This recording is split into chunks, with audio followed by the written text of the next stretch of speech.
Oh, come on. Good morning, good morning, good morning. What's up, Faith Room? What's up, everybody?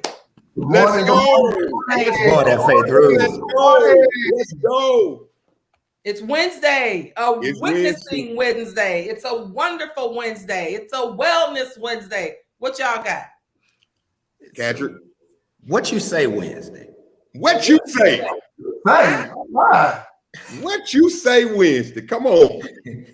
Good morning, Faith Room. This is the day that the Lord has made. And you know what? I'm choosing to rejoice. I choose. And I'm choosing to be glad in it. Let me tell y'all something. Pastor I got a lot I can complain about, but I'm not going to complain today. I'm choosing, Faith Room. Yes. I'm choosing to rejoice, and I'm choosing to be glad in it. Come on in, y'all. This is a drama-free Wednesday, a mess-free Wednesday. I'm declaring my day. Your turn.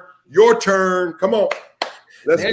Declare your day. Declare your day. Share. A wonderful worshiping Wednesday. Ann Robertson says. Let's go. Brother Tillman says it's a wonder-working Wednesday. Let's go. Right. Glory, glory. Let's see what else y'all got. Let's go. A willing Wednesday. Willing Wednesday. Who's that? Petra, Ivy. A wisdom Wednesday. Gwen Rose Kelly. What's up, Miss Gwen? That's one you I like can't to wait say to her meet name. Miss Gwen and all these names you see. I hope y'all come to Vegas next year. Lord bless us to live, so that I can see y'all. I'm gonna be so happy to see y'all. Yes, come on in, everybody. Good morning. Kim Pastor is worshiping today. Come on, worship Wednesday. Come on, Kim. Yeah, William says, good morning, Faith Room. I'm so excited. I'm doing my first loan signing assignment this morning. God is faithful. You better come on here. Yes, yes. Michelle. Testimonies. Come on. Testimony Wednesday. Come on in, everybody. Now, once you declare your day, tag and share, tag and share, tag and share. What's up, Jerica? Gorgeous day. Yes, it is. Ramika, what's going on? Waymaker Wednesday. That's what Lay says. All right, Lay. Here it is then. Waymaker, miracle worker, promise keeper, light in the darkness. Sing, Nate. He took it up, didn't he? Come on here. My God, that is who you are. And you Worship. Cherie, am I a tenor or alto or soprano? Tenor. I'm a tenor. Yeah. So if I was in your choir, you would put me in the tenor section. I would. Okay. I never knew. All right, good. You're a tenor. The fact that you would put me in your choir, I'm honored, Cherie. See, I thought you were gonna be slick with your mouth, but thank you for putting me. I give all my you know how she do. No, that's you give those backdoor compliments. You threw the ball. I was waiting for her to just come on.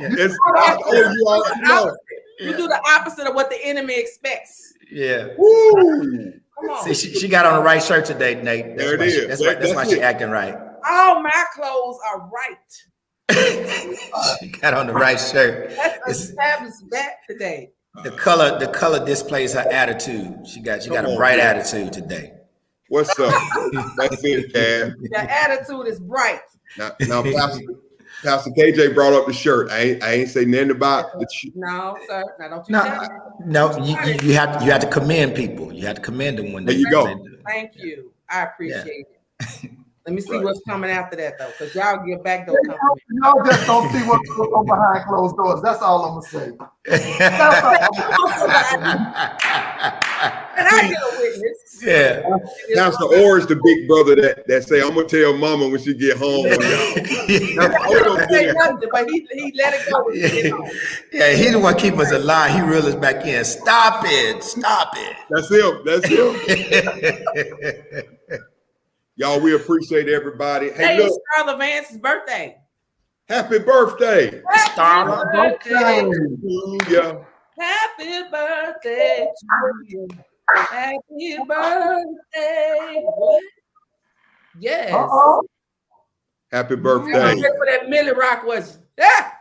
Starla. All right, y'all. Let me see. Where we at, Elder? 175. All right, 175. Hey, y'all. 200. We grinding out at 200. Listen, I was watching yesterday, and I'm so excited that we are now in the 300 club. Yeah. That's what's up. Hey, 300 club. That's what's up. I almost cried yesterday. Y'all see me with my phone up like this. I was taking the screenshot. I was like, what he doing? What he doing? I was excited. I was like, he ain't slick with it. Whatever he doing, you not slick. Okay, but okay. But you weren't on the show yesterday, so I wasn't. So don't worry about it. You know. Yeah. Pastor KJ held it down yesterday. So. Y'all did. Y'all did that. You know. Yeah.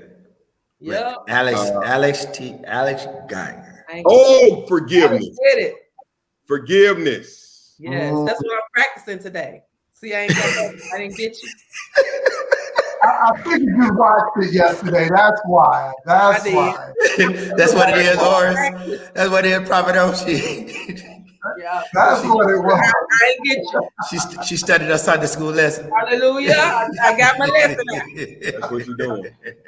Well, do your thing then, sister. Do your thing. All right, y'all. I'm tagging on my end. 300 club. Y'all, we're going to hit 300 again today. Now, remember, you don't see the YouTube numbers. Only the host can see those. So we're seeing only Facebook. Cherie, the elder, is seeing the YouTube. So she combines both. And on her screen, she has the total amount. So you may see 280 on yours, but there's 20 more on YouTube. You can't see those. But we can. All right. So just so you know, we are being integral. Okay. Just so you know. All right.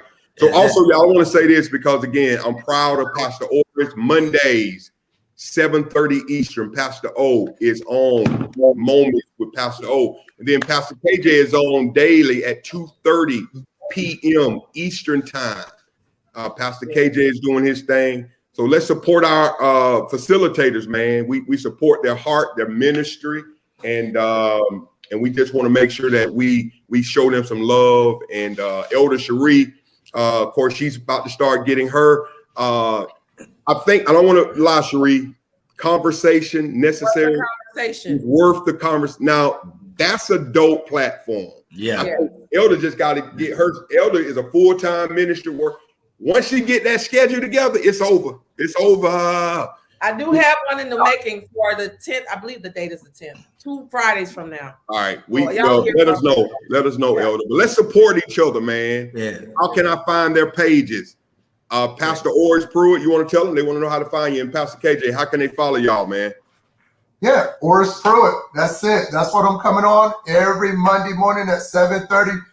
Once again, I want to say, Faith Rumors, thank you so much for showing up. You guys are just 100, man. I tell you, I love you guys. Thank you so much. But yeah, just go to my webpage, Orris Pruitt. Pastor KJ? Yeah, and you can find me on my regular Facebook page is just PKJ. And then you can find me anywhere else on social media at PKJ On Demand. Yeah, good deal. Yeah. Absolutely. Yeah. Let's support each other, man. That's what we're about. And these facilitators grind out with us every day. We love them. And our unity is real. It ain't fake. Yeah. We actually love each other and care about each other and have each other's back.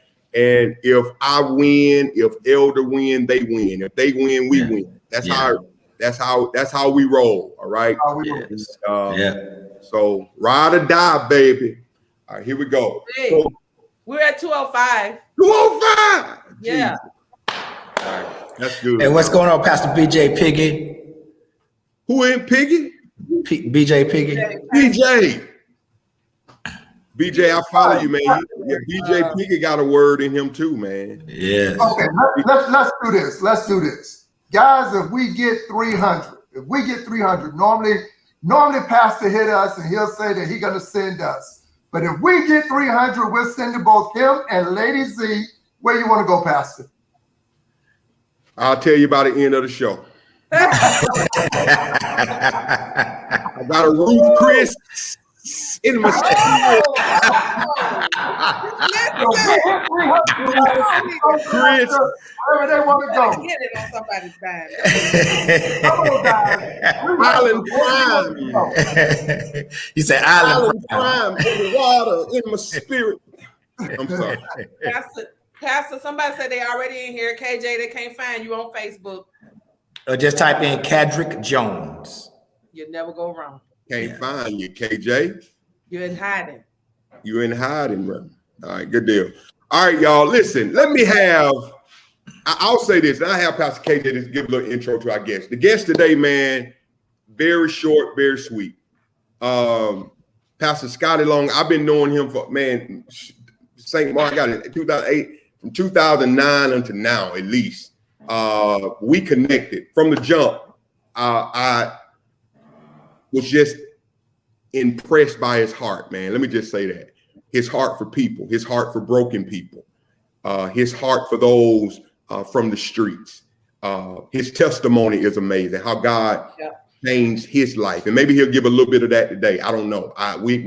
We're just blessed to have a brother in the room who the Lord has touched, changed, and now he's changing the world.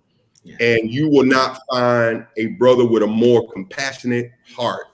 You will not find a brother who's more hardworking than Pastor Scotty Long. I'm telling you straight up, man. Outreach, touching the community, loving on people, showing up when others didn't show up. I remember Scotty would do lives and he would be out there grinding, even when he didn't have a big volunteer base. That's Scotty Long. And until I'm off this earth, I'm always going to support my brother, love my brother, and stand with him. Pastor KJ, I know you've known him years, man. You want to share anything? I've known him for some years, and Pastor Scotty Long has been one who he's served in that second seat, that support chair for years, faithfully, and he showed up faithfully, and then God, took him to full-time ministry, and just the testimony of even them the ministry being where it is now is just amazing. And God has shown him that he's honored his faithfulness. And I am just honored to know him and honored to be a part. Now, when I went over there for the chili cookout, I think I was cheated during the chili cookout. Oh, really? Yeah, okay. Yeah, nobody ate my chili simply because it just looked hot. And they just skipped over it, So nobody ever tasted it. So that I think I was cheated, but that's okay. I got you. We're happy to have him. He's the lead pastor at the Mercy Church. What a name that is. What a fitting name for the heart of Pastor Long. Elder Shree, anything you want to say about Scotty? I know that's your brother, y'all.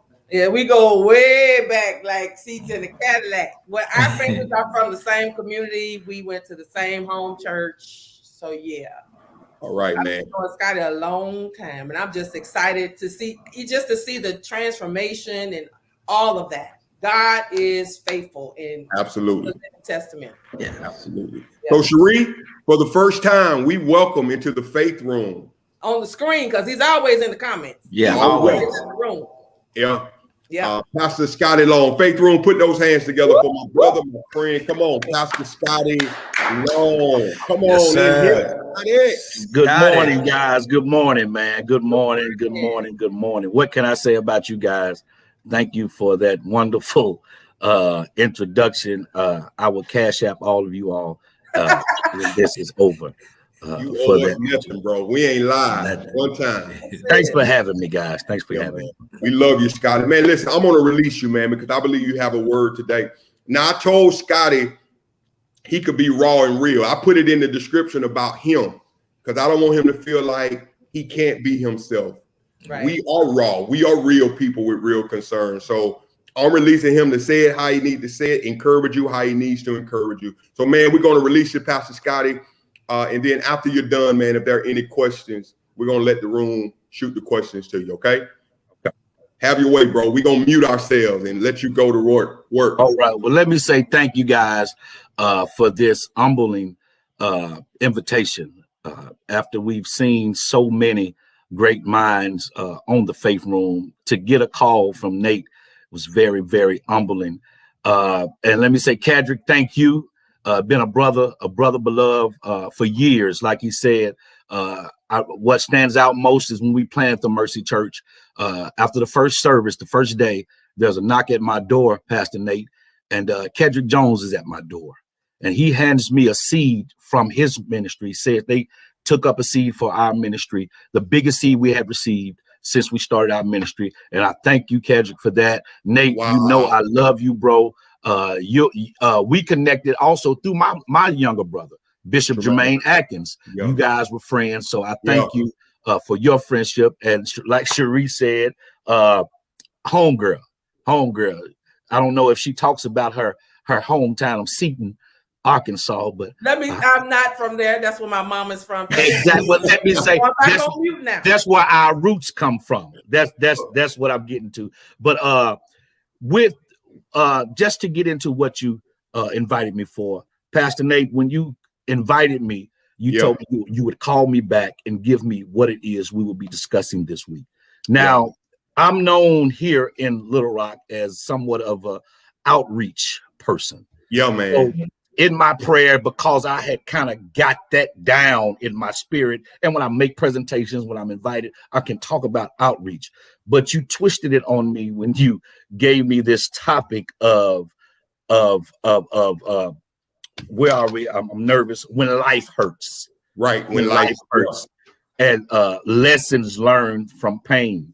That took me kind of fast, to be honest, because when we begin to talk about hurt is one thing. We can talk about the hurt of a loved one, the hurt, physical hurt of relationship. But when we talk about life in the totality and life hurting you, I had to go back and peel off some scabs. Come on, Scotty. In order to be real and relevant, transparent. To be honest, this morning, I had to go back and look at lessons that I've learned from pain. But in order to get those lessons, I had to revisit the hurt. Come on, Scotty. I mean, it goes back to 12 years old when my grandmother died, who had co-parent with my mom and raised me. When I was young, my mom was going through a new relationship. So I spent a lot of time in a town called Tucker with my grandmother. But she died when I was 12 years old, and that was a hurt that I had never experienced. I had been around Jesus, but we had never made eye contact. Come on, Scotty. So it hurt in a different way as a 12-year-old. That's where hurt began in my life. Then 4 years later, for me to go to prison at the age of 16, I had to revisit that hurt. Because at the age of 16, I was in church. My mama was Jerry Black's secretary. So I knew church. I had been around Jesus, but we still hadn't made eye contact. Come on, Scotty. So that hurt. I had to go back and look at that hurt, Nate. And then 4.5 years in prison, being released at the age of 21, when in actuality, I accepted my calling to Christ at the age of 17 in prison. But I grew up in church and I knew the stigma that penitentiary preachers had. So the hurt of not being able to come forth, that I had a calling on my life around so many church people that judge you, I had to revisit that hurt. Then even after somewhat getting past that, the hurt of finally accepting my calling, but not being accepted by my peers. Come on, I had to look at that hurt. Then the hurt of getting married when I was not ready to be married. Scotty. I had to look at that hurt. So I mean, it's just so much piled on top of each, and I could talk all day about me peeling the scabs off of the hurt. But I have to be as the preacher. I have to look at what helped me in the Word to deal with this hurt. And if I could be honest, this week helped me to settle some hurt that I thought I was past, but I realized I had just numbed. And a lot of times it's hard for us to deal with issues because we learn how to numb our pain. And sad as it is, we learned that in church. We learned that how to numb pain in church. We numb it with a song. We numb it with prayer. We numb it with testimonies. But to look at it, I had to go over to Mark. When we're talking about pain, when we're talking about dealing with hurt, dealing with life hurt, we have to go to one that we have an example that life ended in hurt, in pain. We have to go to the Garden of Gethsemane. We have to go to the place of pain, the place of agony. And we have to look at our senior brother, Jesus, Mark chapter 14. Mark chapter 14. Help us, man. We got to look at verse 32 and a few of the following verses. And it reads, Help and us, they Lord. came to a place which was named Gethsemane. And he said to his disciples, sit ye here while I shall pray. And he taketh with him Peter and James and John, and began to be sore, amazed, and very heavy. Yeah. Jesus had pain. And he said to them, my soul is exceedingly sorrowful unto death. Tarry ye here and watch. And he went forward a little and fell on the ground and prayed, if it were possible, the hour might pass from him. Some translations say, if it be your will you allow this cup to pass from me? Come on, and he Scott. said, Abba, Father, all things are possible unto thee. Take away this cup from me. Nevertheless, not my will, but thy will be done. And he cometh and findeth them sleeping, and said unto Peter, Simon, sleepest thou? Couldest now thou watch 1 hour? Lastly, he said, watch ye and pray, lest ye enter into temptation. So the spirit is ready, but the flesh is weak. Today, my charge is to open up when life hurts. When life hurts. Come on, Scotty. And the lessons learned from pain. Here we see Jesus. We know the totality of his life before we get to this Garden of Gethsemane. We know that he opened blinded eyes. We know that he healed the lame. We know that just his presence, people were healed. But now we find Jesus in the point of pain. And today, I don't come to be deep, but I come to be daring. I come to challenge us today. Come on, Scotty. That what I've learned through my pain, my personal pain, is 3 things. Number 1, when you find pain, you have to pray through your pain. Not only pray through your pain, you have to process your pain. But after you've prayed and processed, you have to proceed through your pain. Because in life, we will have pain. Let me tell you something, Pastor Nate. I even tried this weekend to imagine life without pain. I imagine breaking my arm and not being able to feel the pain of my arm being broken. Because in all actuality, we don't move until we feel pain. And then once we address the pain, say, for instance, you're sick, you go to the hospital, you have to be admitted into the hospital. They have what they call a pain chart. And normally the doctor will come in or the nurse will come in and ask you, what's your level of pain today? And it's usually 1 through 10. And when you tell them what your level of pain is, they begin to diagnose and deal with you from that level to bring it down. So I had to, in addressing the faith room today, I had to find out what's my level of pain. Because let me tell you something, hurt people hurt people. Come on, Scotty Long. So I had to really step back and reevaluate my pain. And now I can't lie. I still have some pains in my life, but I can talk to you from the pains that I've learned from through praying, through processing it, and through proceeding. 1 Peter 5:7 says, cast your cares upon him because he cares for you. The word cast means to throw. I come to let somebody know today, this pain that you may be experiencing, whether financial, whether mental, whether the loss of a loved one, you can take that, bottle up and throw it to him.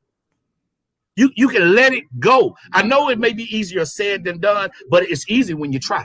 Come on, Scotty. We tried to give it to him. Or are we playing tug of war with this pain? You hold on to that secret pain that you think he don't know about. And you give him the public pain that you tell everybody else about. But number 1, you have to pray. Number one, I had to pray. But number 2, we have to process this pain.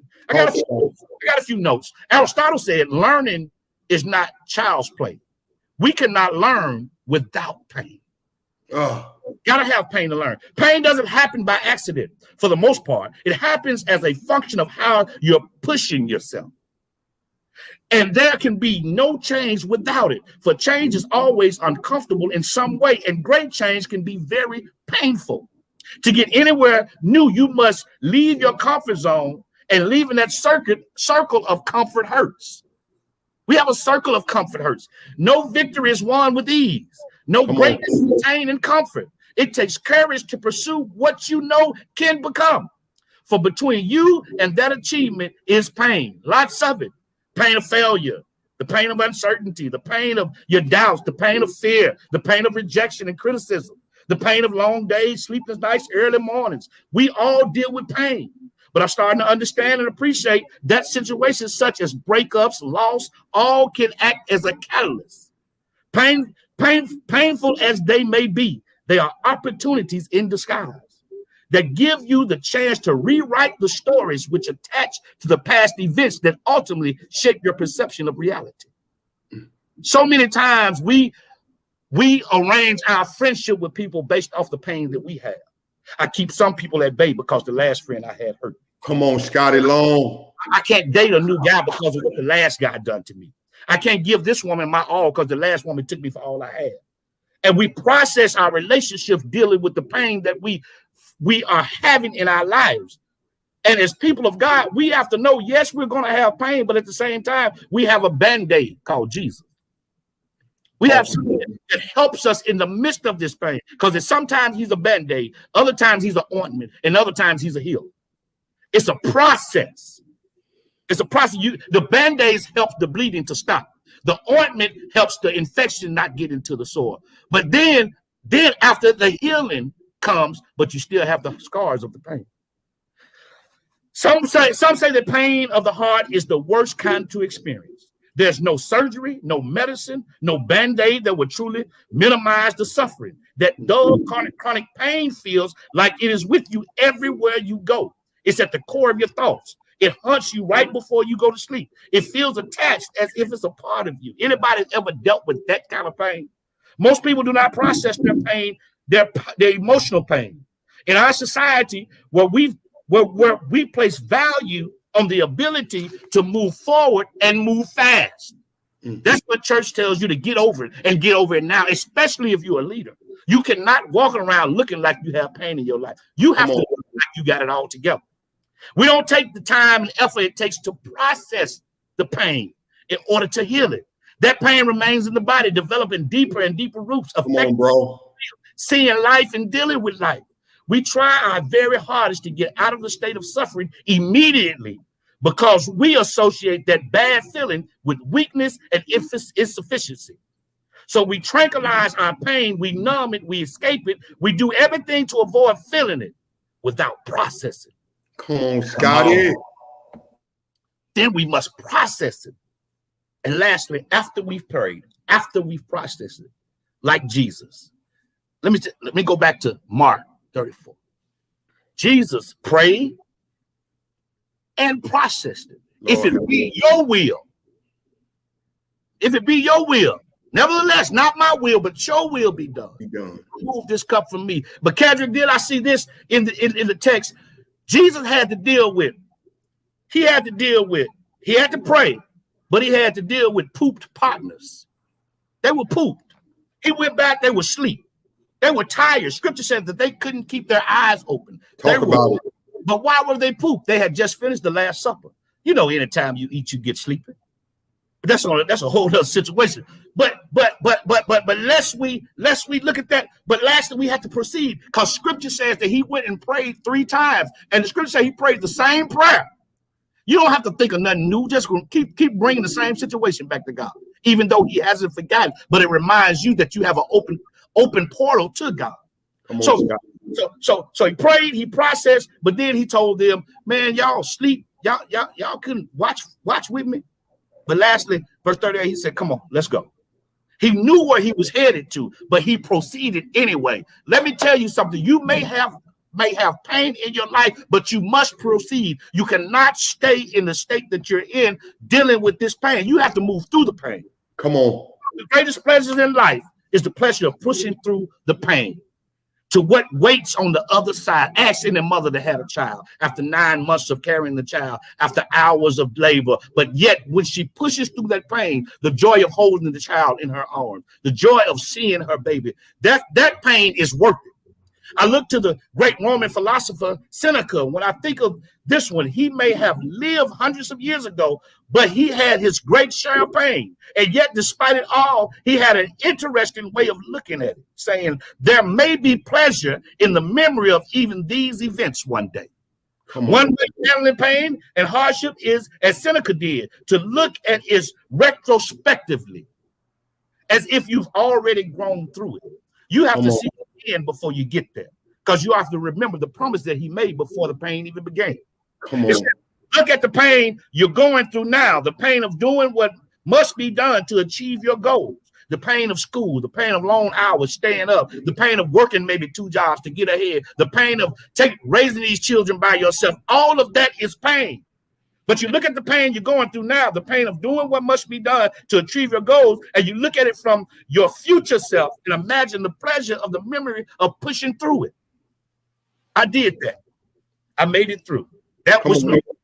Now that when all is said and done, when you have conquered this trial, you may look back on it years from now and see that the painful past, not without fear, but with pleasure. I'm closing, but I'm reminded of a story, Dr. Nate. There was a pastor in Memphis, Tennessee. Oh, got it. He had a daughter that was getting ready to go to college. He had a revival in Pine Bluff, Arkansas. And he told his daughter, baby girl, I want you to go on this revival with me. You're going to be going to UAPB. I'm going to buy you a car. I want you to go with me this weekend so we can just hang out. Story says that they went to Pine Bluff on a Wednesday. He preached every night. Saturday morning, they got up and he told the baby girl, said, baby girl, I want you to drive us back to Memphis. Baby girl said, Dad, I've never drove on the freeway. I can't handle that. She said, well, you're going to be traveling this road back and forth to school. I need you to show me that I can trust your driving. Come on, Scotty. Story says that they got in the car and they left out of Pine Bluff, came up through Little Rock, made their way to Interstate 40, the longest stretch of their trip. As they made their way onto Interstate 40, it began to rain. It's raining and she's getting nervous. Daddy's and fell asleep. So they get back to Lone Oak and she wakes her daddy up and said, Daddy, it's raining. Don't you want to take over? Daddy looked up and wiped the mat out of his eyes and said, baby, can you see? She said, yeah, I can see, but it's raining. I never drove in the rain. He said, baby, if you can see, just keep driving. They kept driving. As they kept driving, rain started coming down even harder. They got down West Helena, and trucks began to pull over on the side of the road. She woke her daddy up and said, Daddy, they're pulling over. Trucks are stopping. Cars are stopping. Do you want to take over? Daddy said, baby, can you see? She said, yeah, I can see, but I'm looking at all the other cars. He said, baby, if you can see, just keep driving. Come on, Scotty. They went over the bridge that said, welcome to Memphis. As they went over the bridge, the daddy woke up and said, baby, you got us to Memphis. And the rain was beginning to stop. As soon as they crossed over the bridge, daddy said, baby, pull over. She said, are we home now, Daddy? I didn't did it. He said, no, just pull over. Story says that they pulled over and he told her, come to the back of the car. And he showed her back where it was still raining on the other side of the bridge. Cars were pulled over on the side of the road. People were stopped. He said, baby, don't you see, you kept driving and got us out the rain. Those individuals, they let the rain stop them. They made them pull over, but you kept driving. And because you kept driving, we drove up out the rain. I just come to let somebody know you may be experiencing pain right now, but keep driving. You may not understand right now, but just keep driving. I just come to let you know, just keep driving. I'm reminded after they left the Garden of Gethsemane, that's when Judas and the fellas came to take Jesus up. And you all know the story. They bound him. They took him to Judgment Hall from Judgment Hall.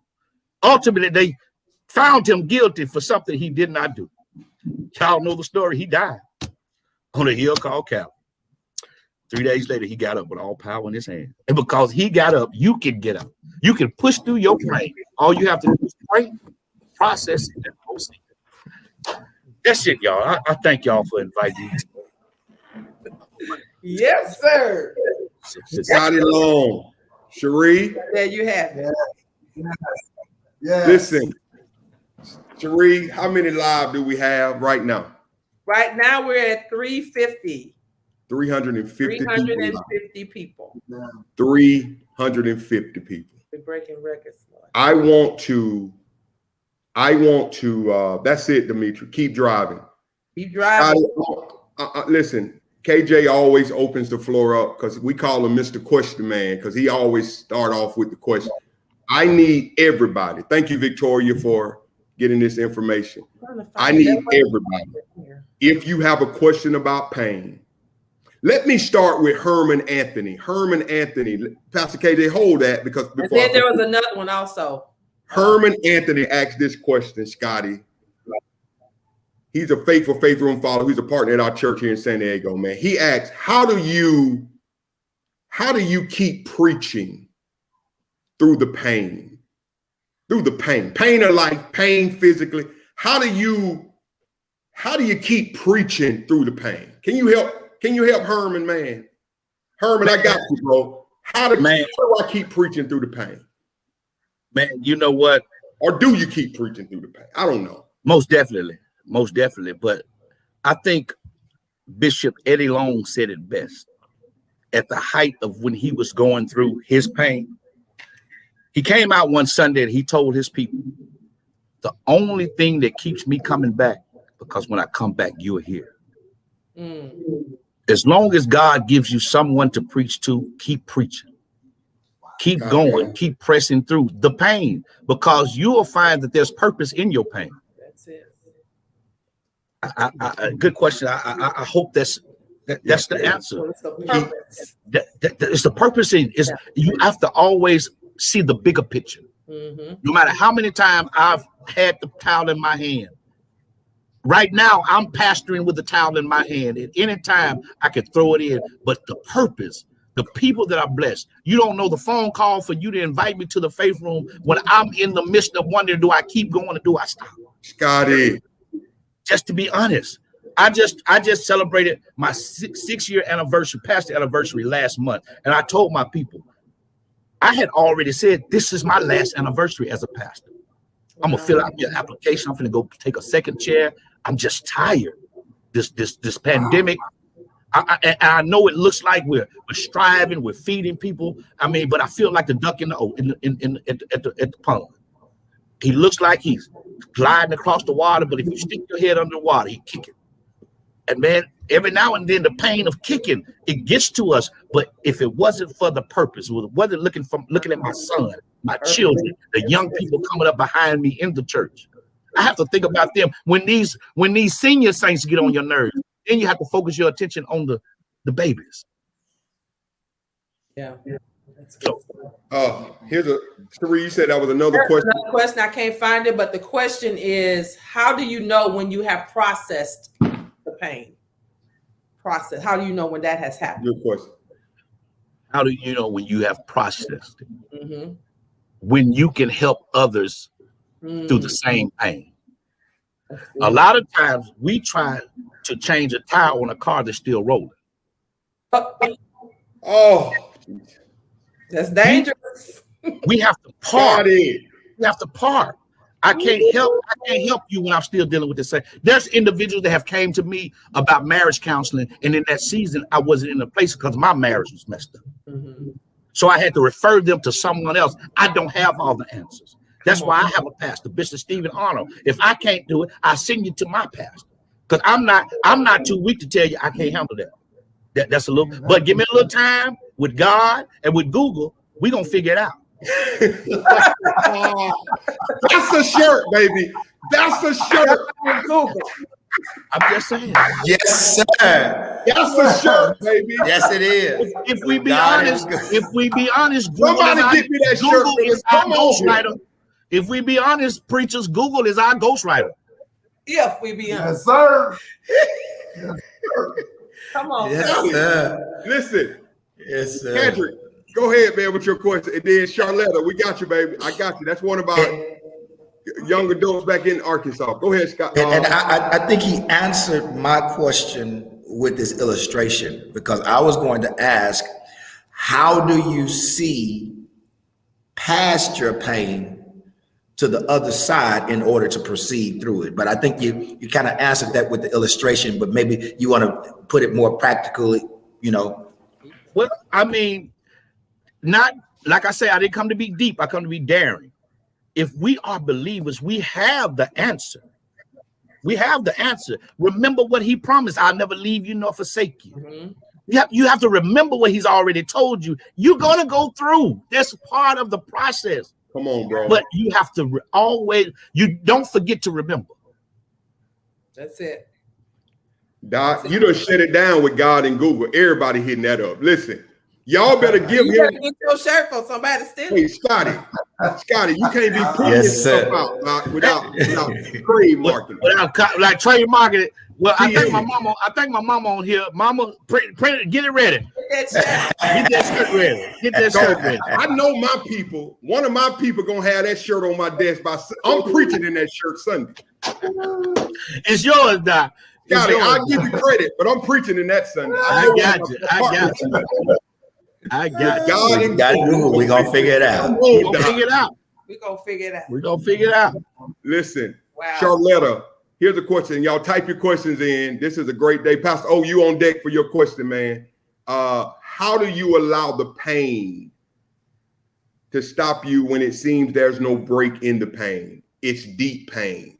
How do you not allow the pain to stop you when it's deep? When it's deep, Scotty? That's a good question, Charlotta. Good question. Very good question. Let me say this. How do you allow the pain not to stop you? Mhm. You allow it not to stop you because you know that the more pain, the more power. See, some people are operating off a minimum amount of pain in their lives, and they can only go so far. Wow. That's why some preachers can take you to a certain place and they can't push you any further because they haven't experienced anything. That's good. Wow. The only problem they've had is church problems. You got these prodigy preachers that grew up in church. They never had any problem. Not and not to say anything against them because there's people for them. Then you got some that has been a little farther. No, I haven't faced death, physical death, so I can't take you there. But I've experienced pain in my life that was deep. So I can take you so far. But you have to be around individuals that can push you past that level of pain. Yes. If I'm making sense. Through my experience, the pain again of growing up, I was in church all my life. I know church. And that's why at this point I'm detoxing from church and trying to get my relationship stronger. If my relationship with God was as strong as my relationship with church, I can cast out demons today. Wow. But we focused on church and not relationship. Wow, man. Wow. And I hope I'm answering the question, but we come from an era where join church, get baptized. They went together.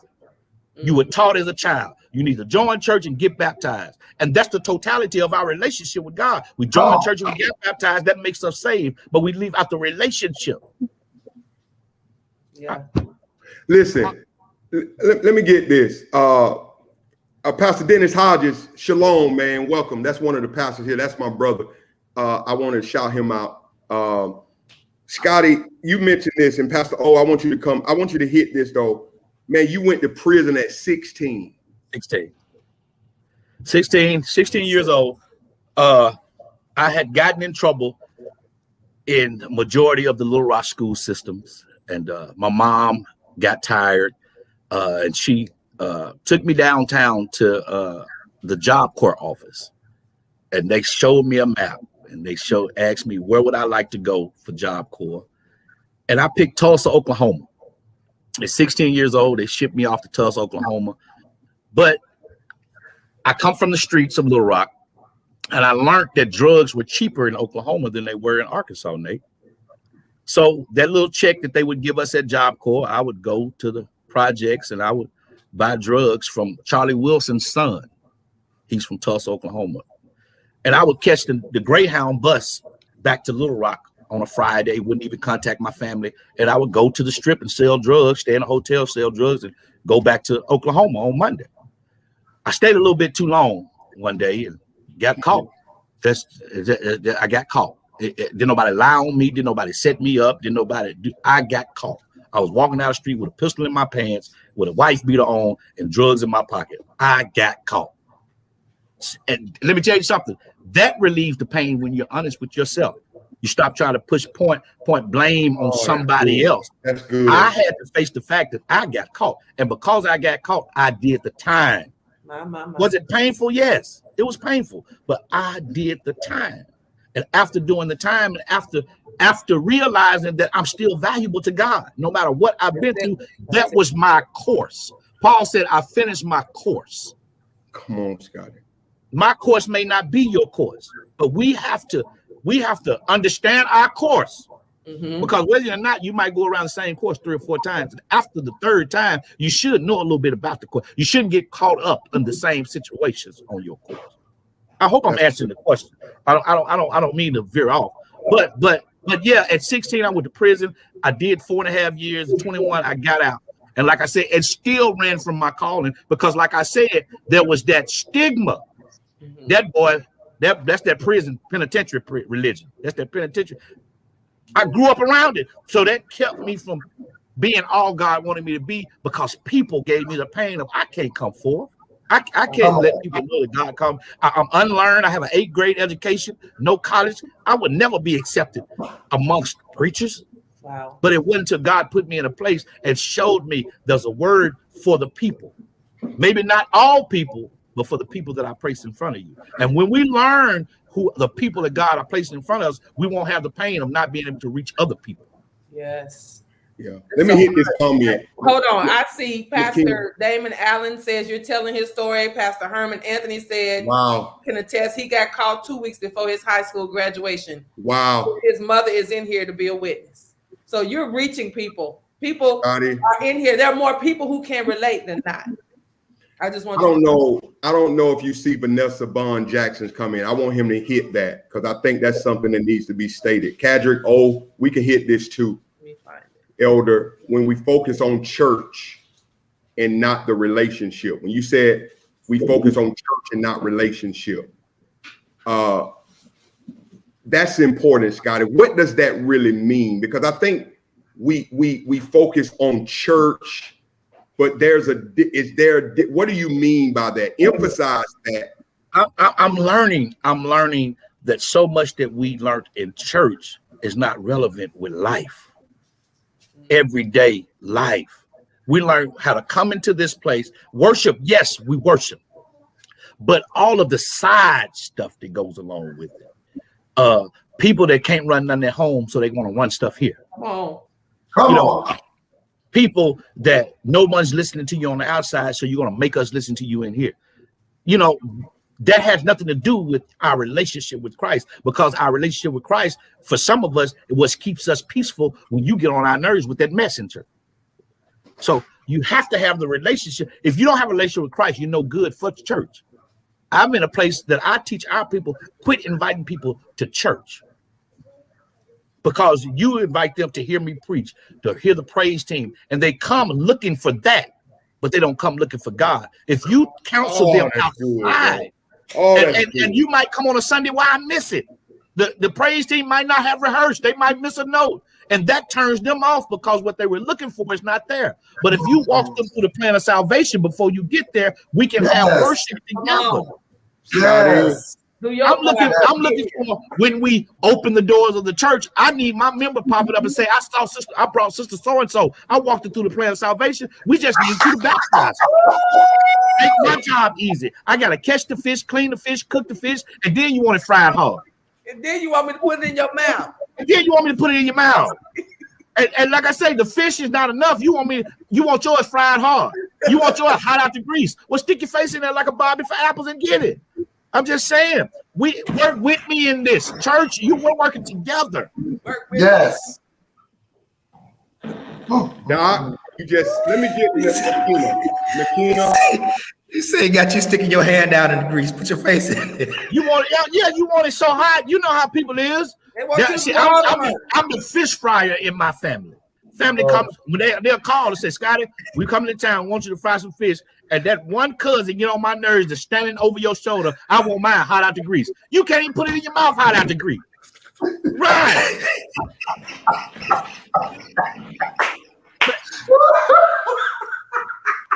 Doc, Scotty Long. Who gonna act? Y'all laughing. Right. When you're trying to reconcile relationships with family and marriage, how do you keep proceeding when the pain has caused you so much hurt in the past? Family, in the house, marriage. How do you keep going forward? You have to live it out. You have to live it out. Example, one of the most hurtful things upon returning from prison is to go to a family gathering. And your auntie, they moved to the other room after everybody ate. Now they sitting around the living room, they unbuttoning their pants, but you hear your auntie say, "Go get my purse out of there because that boy in there." Just because I've been to prison. I didn't go to prison for stealing. I went to prison for making money. Matter of fact, I can put some money in your purse. But the pain of people categorizing. Come on, boy. I'm just saying, that kind of pain, that's family. Yeah. And how do you continue to love family when they don't understand the process you went through? And that's and a lot of times that's how I get over it. To answer your question, I realize that they really don't understand what they're doing. And I learned that from Jesus Christ. For he said, "Forgive them, for they know not what they do." And in order to get past pain, it has to be some forgiveness. Pastor Agaga told us about that yesterday. Yes. Read that comment, Pastor O. Read this comment. This is why we show up here every day. Scotty, this is what you did today, man. All right. Nikena says, "You have no idea how this platform has changed my life. I've grown closer to God and learning how to trust him through it all instead of trying to figure this life thing out myself. Accountability is a big factor, identifying my faults, doing better, and setting healthy boundaries for myself. Praise God that your relationships are being restored." My Amen. God. Amen. That's Amen. the one. That's a young lady that processed her pain and was able to move on. Wow, wow, wow. And you know the crazy thing, Scotty? We ain't in no church building, Doc. Right. We're on a computer, man. We're on a screen, and it's relationship. And it's hidden now, man, like never before. Pastor O, you got a question, man, and I'll take 2 more questions. Pastor, you hit on it a little bit, but could you just expound? I want to ask you, how did you get over the rejection from your contemporaries? You know you was called coming out of prison, but you knew that there were those already in leadership positions that would have issues with that call that you're coming to say, "Hey, I'm called of God now." So how did you get over that rejection, sir? To be honest, can I be totally transparent? The messy Scotty, those that make me feel less than, I put my best in front of, because you can't deny greatness. You can't deny it. So I serve harder than those that may speak better than me. I love on people a little bit more, maybe, than those that may be more learned than I am. So that what keeps me balanced, that I may not be the preacher you are, but you can't beat me serving. You can't beat me being there for the people. And that's what encourages me. I mean, when it comes to that, I put my all in that. And when I'm doing what I'm supposed to do for God, it kind of put blinders on me where I don't be affected by what others say. We cannot be afraid of blinders because they don't look attractive. But I put on blinders and I continue to work. I continue to do what God has called me to do. And in that instance, when the enemy gets in my mind, the thought of the naysayers, I think about what scripture says, I cannot come down. I can't focus my attention on that, because when we realize pain is going to come from someplace, but we just have to learn how to deal with it when it comes. And that's how I deal with the pain of my peers, if we can say it like that. Man, Pastor McGee, Mississippi, love you, brother. Thank you for being here today.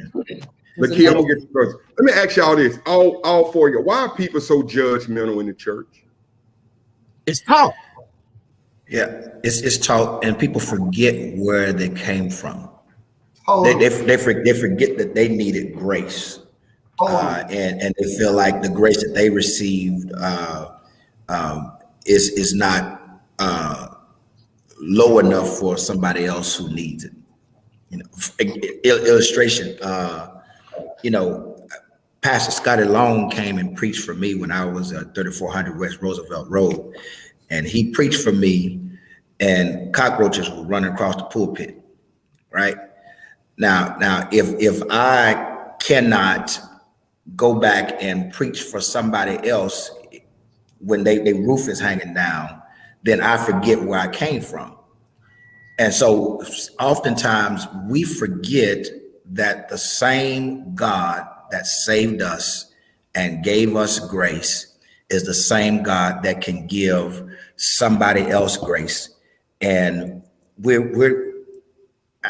don't know how we forget. Yeah. Scotty, you say it's learned behavior. You say it's taught. It's taught, man. Bishop Atkins said that as well on here. Somebody asked the question, and I caught it. Why are people in the church? I don't know if they were dealing with judgment in the church. Who is that? I missed it, but I got it. Can I say this, Pastor Nate?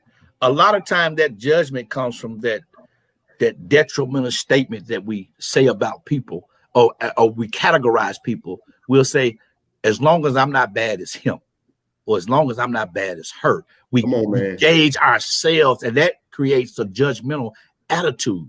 Michael, yeah, I got it. You understand what I'm saying? Because we put that person here, and even though I'm bad, but I'm not as bad as them.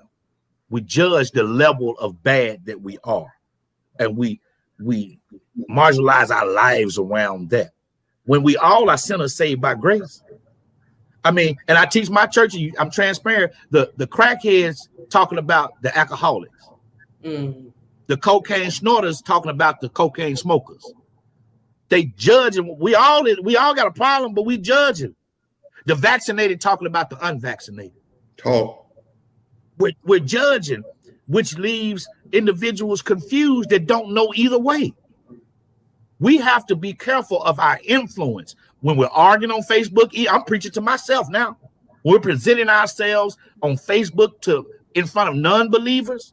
How are we going to get them to believe? Because I have a lot of partners. They say, what I'm going to come to church for if I'm going to be like that? Y'all smoking, y'all drinking, y'all kicking it, y'all having sex with 2 or 3 women. I can do this in the street and be comfortable and go to sleep. I can't do that in the church and go to sleep, and I don't see how y'all going to sleep and doing it. That's what my friends tell me. Accountability. Yeah. Lakia, we'll do one more question. Scotty, this has been a crazy, amazing God. In fact, this has been the highest attended faith room in history of the faith room. Over 350, man. Over 350, yeah. Yeah. Did y'all see JB's statement? No. You helped him. He said he understood that. I can't remember exactly what he said. He understood now that it wasn't uncommon for him to have that type of pain while he's pastoring. Oh, Jamar Bennett? Yeah, JB. No. Somebody said you got them walking around the office, Scotty. This was epic. Gina Lewis. Here's a question from Lakia, and then Scotty's going to give us a charge for the day, and we're going to sow into my brother. We're going to let him go to lunch, and it look like we're going to lunch together, Doc, since Orr's want to put that there. So, right. Be careful. Be careful. I'll FaceTime you, me and my wife from our spot. Y'all can FaceTime us, and we can eat and talk at the same time. Yeah, the Lord. I'll let Scotty answer 2 questions because somebody want to know, how do you deal with cliques in the church? I'll let Scotty answer that. Let's do this one. No, I'm saying I'll get that one next. You want to read it, Elder? Lakia, go ahead and read it. Lakia says, when the pain is so deep and all you know and turn to is anger, how do you process that for the better? That's a good question. Very good question. Anger is common. Even emotion, yeah. God got mad. So anger is a normal feeling, but we have to learn how to express our anger in different ways. Write it out. Journal. Everything doesn't have to be telling somebody off. You can tell them off in your journal. And a lot of times when you can go back and read it, it's better than telling them, because they'll wipe it out. It won't be nothing to them. You can remember, I told them off on August 7th, 2021, and read it again. They may not know it, but you got it off of you. There's different ways to deal with anger. All anger does not have to be fought out or cussed out. Amen. Because when you get angry, you allowed yourself to get there. That person, you control your anger. No one else can control your anger. And when they realize they can control it, they'll begin to, every chance they get, they'll upset you. And other people upset you because my wife knows how to make me mad, and I know how to make my wife mad. Mm-hmm. So she did something different. She started ignoring when I got mad. And let me tell you something. That's something when people take that away from you, that ability to alter their life by words or actions, when they are unmoved by what you say and what you do. Yes. What's the use of being mad? Wow. But you have to reverse that. You have to not allow yourself to get mad, and you're going to throw some people off because when they think you ought to be angry and you're not angry, you continue to love on them. You continue to, the new cussing, bless them. You know, that's a new cuss word. That's right. Bless you. That's church folks cussing. You know, man.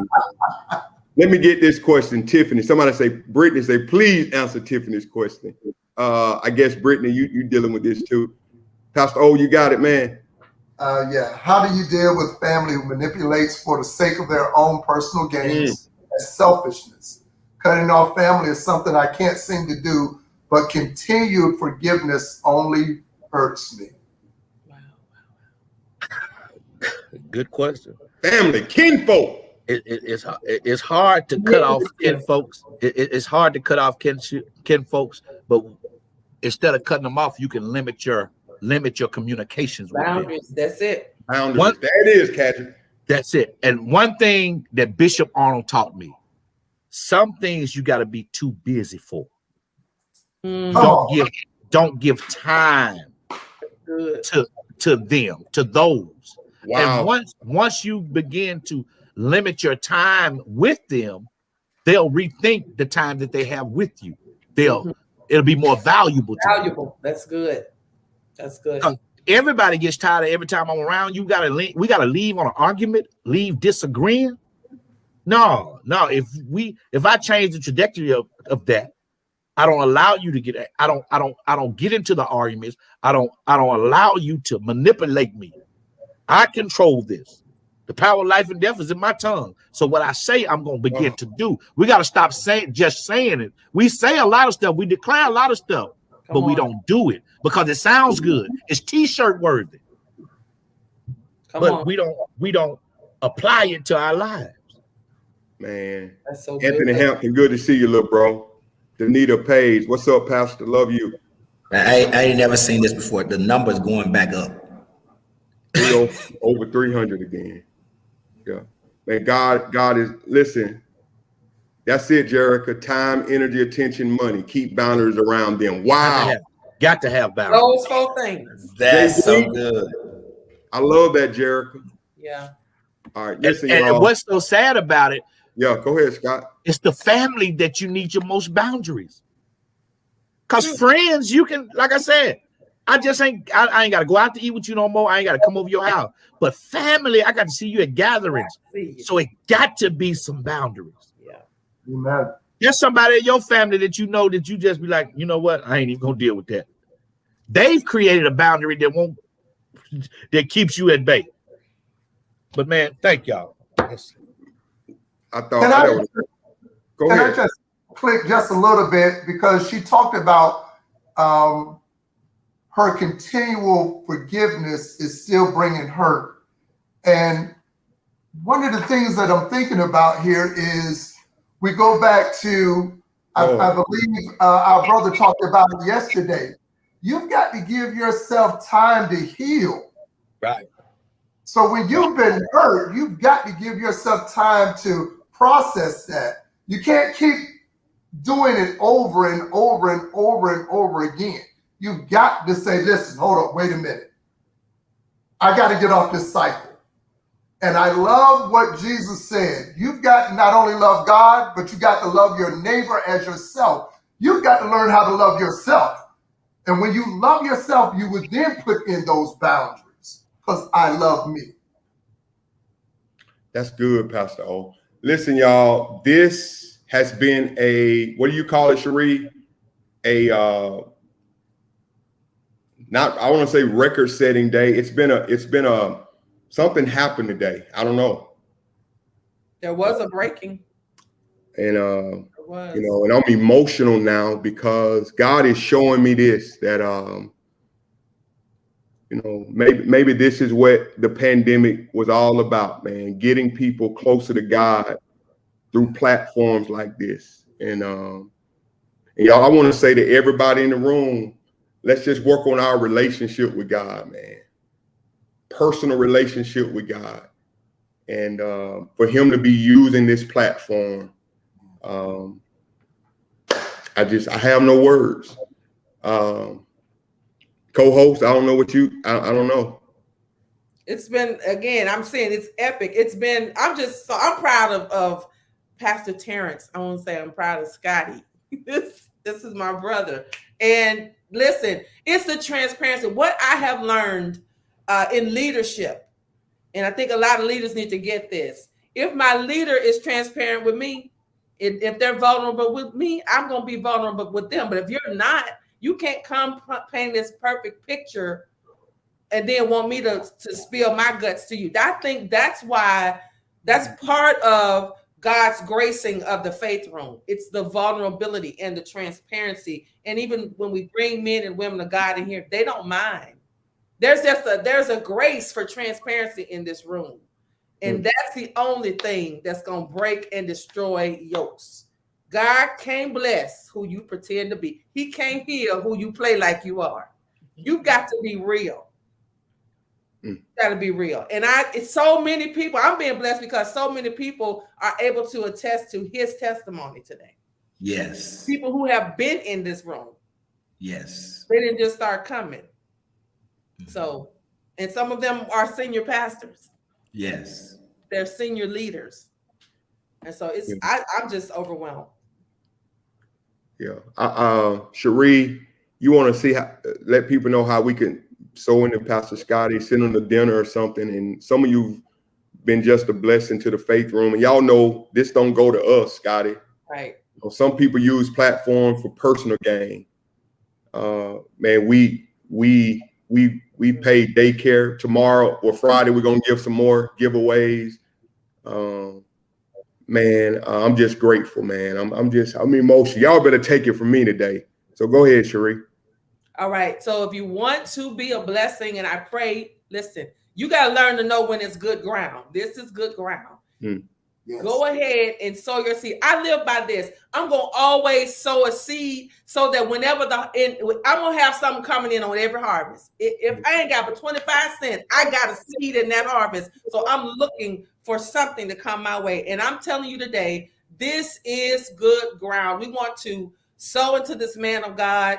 And I say this all the time. Many don't know the time it takes, the preparation it takes to make sure that we don't just come on here saying anything. He prepared and listened to God for what it is that needed to be said today. And I think, just as the Bible states, if he can sow his spiritual things to us, why can't we sow carnal things to him? And so we want to be a blessing to him. And you know how to go to Cash App. Our cash tag is $the Faith Room 1. Again, that's $the Faith Room 1. You know how we do it here. We don't ask for a particular amount. It's whatever the Lord impresses upon your heart to give, whatever you have purposed in your heart. The Bible says he gives seed to the sower and bread to the eater. So that means if I'm a sower, I'm going to always have a seed. And Pastor Nate says it's not equal pay, it's equal sacrifice. Yeah. And so go ahead and be a blessing. $the Faith Room 1. Yeah, Elder, we're gonna release Pastor Scotty, Pastor KJ, the charge, man. You wanna? Yeah, Pastor Scotty, if you can give us a charge, it's a one-liner that we do every day to capsulize, if you will, the what's been shared. So if you can give us a one-liner that people can take and they can post it on their social media, and then put a hashtag the Faith Room behind it. Simply learn to pray, process, and proceed through your pain. That's good, Scotty. That's it. learn to pray, process, and proceed through your pain. Man. That's it. I'm gonna cry when I get in the car. Mercy Church, if you're listening, you have a jewel. Amen. And Amen. you have a jewel, man. Take care of them. And I think in this season, Prophet, I know you probably working now mentally but I keep hearing the Lord is raising up people, man, who don't look like the norm or who people wouldn't expect. He conforms the wise, raises up the weak. And I'm just looking at the comments. I'm emotional because y'all don't see the comments sometimes when people are saying, you know, this is changing their life. Yeah. They came to know Jesus. You know, I don't just read over that. Scotty, a pastor said today, they're not going to quit now because of this word, man. So what I'm saying, man, is thank you, God. We don't know who's on life support, man. And it's emotional, man, because we don't know whose life we're saving, man. And I don't want to play with that. I just don't, man. Wow. I've been to too many suicides as a pastor, man, and we don't know who was gonna give up today, man. Come on, mate. You came in and was real, man. Yeah. I just want God to bless this platform, man. I know He can trust us with it because we ain't in it for nothing but to help people. So I'm thankful for you, bro. Yeah. Thank you, man. Thank you. You don't know what this has done to my confidence. Just when you think that you at the end of your rope and someone throw you a lifeline, man, just to be invited to this platform to share my convictions, I'm indebted to all you guys. Yeah, man. And Pastor Scotty, Pastor Long, I want to tell you, don't ever undervalue your voice. Come on. Yeah. Say it, Caddy. Don't ever undervalue your voice. It's needed. Thank you. Especially in this time, in this season. Don't you ever compare yourself to anybody else's voice or what anybody else is doing. You matter. Your voice matters, bro. Thank you, bro. We need what you have. The body of Christ needs what you have. We need you, bro. Thank you, bro. Thank you. Y'all, we gonna go. We got some stuff to talk about backstage. I love you. So into my brother, Bishop Atkins. Good to have you on. All the pastors, man, who are watching and supporting.